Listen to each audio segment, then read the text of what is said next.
আমাদের নির্ধারিত সূচি অনুযায়ী আমরা কাশ্মীরে পৌঁছে সেদিন একটু বিশ্রাম করে পরের দিন আমাদের যাত্রা শুরু করলাম।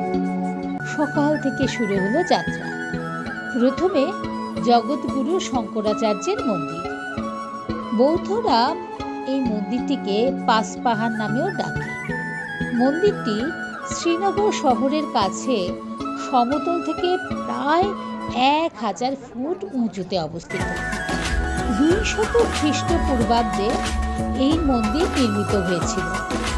মন্দিরের বর্তমান ভবনটি খ্রিস্টীয় 9ম শতাব্দীতে নির্মিত। আদি শঙ্করাচার্য এই মন্দিরে এসেছেন বলে এখানকার হিন্দু কাশ্মীরি পণ্ডিতদের ধারণা। এই পাহাড়টির অন্য নাম তখ্ত-এ-সুলেমান, মানে সুলেমানের সিংহাসন। तुझसे ही जन्नत पैरों तले है, ख्वाबों की बगिया में फूल खिले हैं, तुझसे ही है। প্রায় 250 সিঁড়ি পার হয়ে আমরা ঐতিহাসিক মন্দিরের সামনে পৌঁছলাম। মন্দিরের বেস থেকে আরও একটু উঁচুতে উঠতে হয়, যেখান থেকে আবার সিঁড়ি দিয়ে উঠে তারপর আমরা মন্দিরের ভেতরে প্রবেশ করলাম এবং বিশাল শিবলিঙ্গ দর্শন করলাম। প্রচুর লোক সমাগম হয়েছিল সেদিন।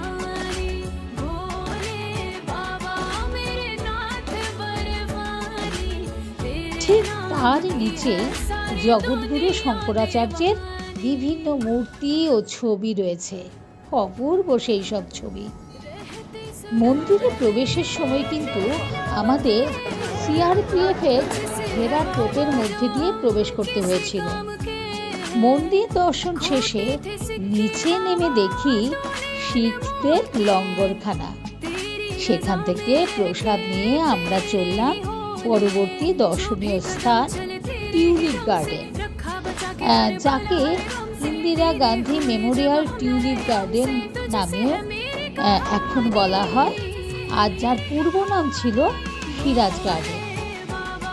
ডাল লেকে বাঁ হাতে রেখে আমরা সোজা চলে গেলাম টিউলিপ গার্ডেনে।